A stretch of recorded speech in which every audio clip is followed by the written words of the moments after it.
I've been getting back into Jojo's Bizarre Adventure lately, and it got me thinking about a popular fight matchup that hasn't really ever been done before, or at the very least talked about. Mainly a fight between two of the most popular and strongest villain groups of minor antagonists in Jojo's.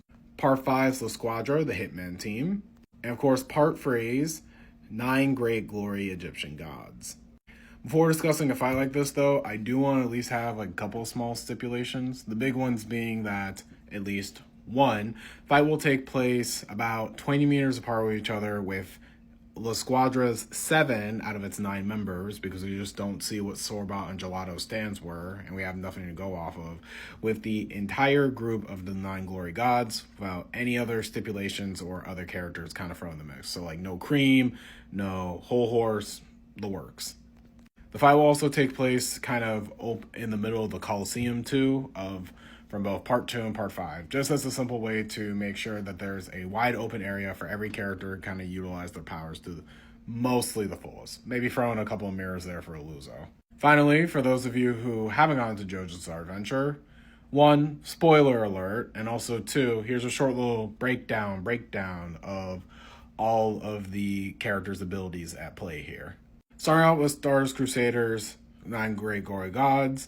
In JoJo's, stand abilities are kind of like weird punch ghosts that allow you to interact with the world on a spiritual level and usually have a ethereal ability tied to them.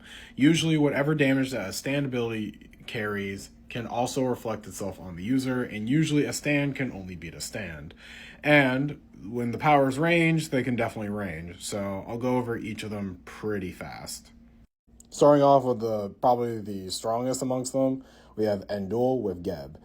His stand ability allows him to create a little water hand that is able to not only extend itself past a ridiculous range, but also use it to rip, tear, and puncture through anything that it gets within its range.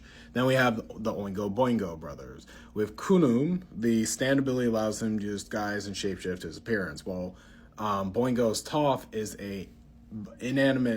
pretty much an inanimate book that allows him to tell the future. Anubis is a living sword that can possess pretty much anyone who touches it, and the more it gets possessed by other people, the more it's able to adapt and grow stronger depending on the user, while also being able to use the user's abilities, hence why I was able to take control of Polnareff. Next up, we have Mariah with Bassett. It's a little plug that allows itself to display a strong magnetic charge that only gets stronger as time goes on. We have Alessi's Set, which is a small little shadow that allows one to de-age or regress the age of anyone who gets in contact with it for only a few seconds. Then we have pretty much like the eldest Darby brother with Osiris, which pretty much allows him to steal souls through bets and wagers. And then we also have the younger Darby brother, who also allows himself to steal souls as well, but unlike his brother, he can tell when someone is lying through answering their soul. And then we finally have Pet Shop with Horus, which allows him slow range ice manipulation to create like constructs if he so needs to. The Hitman team, on the other hand, are also pretty simple. Barring Sorbet and Gelato, we have the leader in charge, Risotto Nero, with Metallica, which allows him to pretty much cloak himself and turn himself invisible, create ironed constructs that allow him to appear within a person's body, and also do a variety of other magnetic shenanigans. Next up, we have Prosciutto with the Grateful Dead, which allows him to rapidly age pretty much anyone in his sights, depending on how hot they are. I mean, look at these boys, though. Next up, we got his brother Pesci with Beach Boy, which allows him to create a fishing pole with a ridiculous range that allows him to pretty much sink said hook into any object and manipulate it as he so pleases.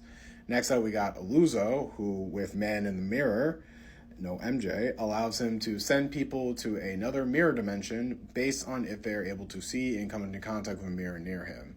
Then we have Malone with Babyface, which allows him to create a stand. We don't really know exactly what the true extent of it is, but the automaton that was created was capable of absorbing and manipulating organic matter. Next up, then, we have also Formaggio with Little Feet. And if he manages to give a slight cut to you, then you are able to shrink infinitely. And finally, all the way in the back, looking like a little gremlin that he is Gachow with White Album, which allows him to create a suit of armor around himself that can also manipulate ice as well. That short little redux, I guess I can kind of explain my reasoning and who I think wins. Admittedly, while I do think the Nine Glory Gods have some really ridiculously busted abilities amongst the main set, I do feel like the Squadra is definitely going to be in a bit of a disadvantage here due to the fact that the most of the team are not directly situated for combat. They're an assassination team. While they do run into stand users, and I definitely think they have more experience overall, it still should be noted that in terms of direct fights, they don't function the absolute best. Formaggio, Aluzo, and Malone are definitely the best examples of what I'm talking about, though, and they are most likely going to be the biggest weak links of the team. That all being said, though, the Nine Glory Gods kind of get fucking washed, man. Out of the entire unit, the main ones that we can really only count on for direct combat is Pet Shop and Duel, while the rest of the team kind of gets cooked. The Darby brothers admittedly have a weird ability with their stance, but given the fact that the youngest Darby can be tricked by another person's hand and the original Darby can get juked out, and the whole point of part 5 is very much determination above all else. I definitely don't think it's impossible for the Squadra, if they get pushed enough, especially with casualties, to pretty much pull a Jotaro and just out Mad Lad and out Poker Face Darby overall. And also, too, I definitely do feel like that if they're a part of a hitman team for a powerful organization full of stand abilities, I think they would at least know how to gamble at least a little bit. Regardless, another key advantage that the Squadra legitimately has is the fact that most of their stands kind of complement each other or do just blatant hard counters for the rest of the 9 Great Glory Gods when you really think about it as well. Even with the weaker members of La Squadra, that being Malone, Aluzo, and Formaggio, mainly because of just how much setup they require and usually the amount of powers they have, I would still say that like the weak links of that team is still worse, still like better overall than the team we got with the 9 Great Glory Gods.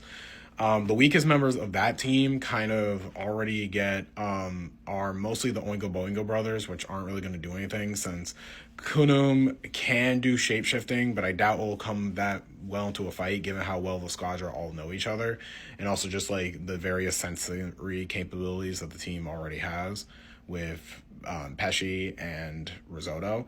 You also have the fact that with Toph, it's mostly a book that can't really predict the futures of other people, at least too accurately to the point where it can be utilized in a fight. The main problem with the Squadra is that even if we discount their weak links, a lot of the powers of the Squadra kind of hard counter a lot of what the 9 Great Glory Gods can do. Anubis and Bastet wants to lay up a trap or try and attack. Risotto, using his Metallica, can basically hold them off or just straight up incapacitate both of them. Then you also have Set with his ability to de-age everyone. Okay, Prosciutto, using his aging ability, can also age people to at least counteract the effects. And if not, then he also has Gacha to help regulate the temperatures. Horus could be a really powerful physical threat, but I don't think the bird would be able to stand up against Beach Boy with how accurate it is, or potentially like Gacha with how his ability is just a way more well-developed version of Horus. And of course, the obvious thing is the fact that with Endul, who would be the strongest threat amongst the team, I do think everyone here, and I definitely think he'd be able to take out a couple of Squadron members. I do think between Gacha, Risotto, and Pesci, they would be able to search out Endul far enough to at least get him, get the winning blow that they need. Either way, though, this is really interesting to discuss further, and I would love to hear your thoughts. JoJo's matchups are really matchup specific and really fun for this regard, so I would definitely love to hear what you think down below. Either way, though, catch you later.